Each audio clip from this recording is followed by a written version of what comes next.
О принятых мерах и ситуации с распространением COVID-19 в столице России готов рассказать наш собственный корреспондент в Москве Максим Кардозу. Максим, приветствуем. Какие новости об опасной инфекции в Белокаменной?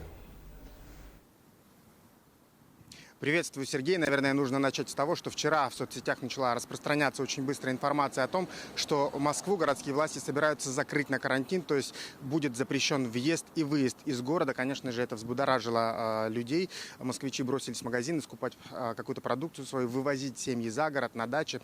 Также в аптеках, конечно же, до сих пор нет ни масок, ни средств дезинфекции. Это большой сейчас дефицит. Но мэрия быстро отреагировала. Власти городские сказали о том, что все это неправда, о том, что город закрывают на карантин. Это дезинформация, и люди немножечко успокоились. Конечно же, сейчас в Москве такое непонятное немножко состояние.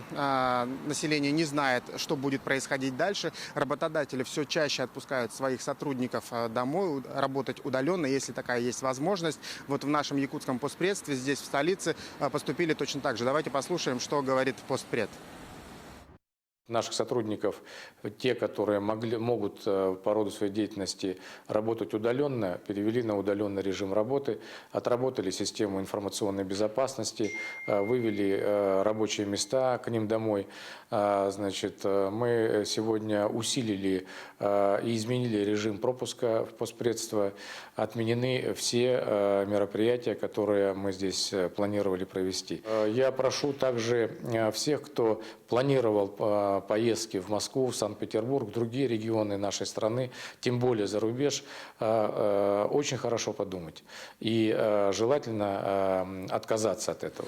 Многие столичные вузы уже заявили, что отправляют студентов на онлайн-обучение, и здесь возникла большая проблема, потому что некоторые из них сказали студентам иногородним выселяться из общежитий, потому что это такие вот точки распространения вируса, могут быть действительно опасные такие вот зоны, и некоторым ребятам действительно некуда было пойти. Но этот вопрос сейчас очень активно решается. Например, с нашими студентами, которые поступили в Чепкинское училище, это 20 человек, вот была такая ситуация, но им разрешили остаться в вузе, и они переходят на индивидуальное обучение. Вот мы сегодня тоже пообщались с одним из студентов, нашим земляком. Давайте послушаем, что он говорит, что происходит у него в вузе.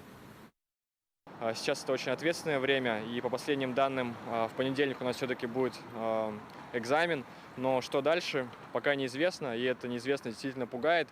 Многие мои друзья, знакомые все-таки решили улететь в Якутск, потому что на родине все-таки спокойнее. Но я считаю, что на данный момент особой паники в Москве нет. Студенты готовятся к экзаменам. Ну, по последним распоряжениям из общежития все-таки студентов не выселяют, но те, кто хотят вернуться домой, могут вернуться.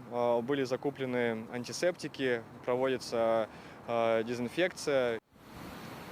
Если есть возможность, студенты, конечно, улетают обратно в Якутию, потому что некоторые вузы говорят, что эти вынужденные каникулы могут продлиться и целый месяц, и можно заниматься из дома и не терять время. И вообще всем советуют, конечно, не приезжать в столицу, если нет какой-то сильной в этом нужды и надобности. Вот мы сегодня также поговорили с хостельерами, которые работают здесь, в Москве, и работают с якутскими клиентами. Они сказали, что турпоток упал примерно в 2 раза. Ну и в конце, наверное, на позитивной ноте хочу закончить. Вот сегодня стало известно, что из больницы в Коммунарке, где находятся как раз люди, у которых есть подозрение на коронавирус, оттуда выписали 106 человек. Они полностью здоровы. Сергей? Максим, спасибо. Максим Кардозов в прямом эфире рассказал о ситуации с коронавирусом и нашими земляками в Москве.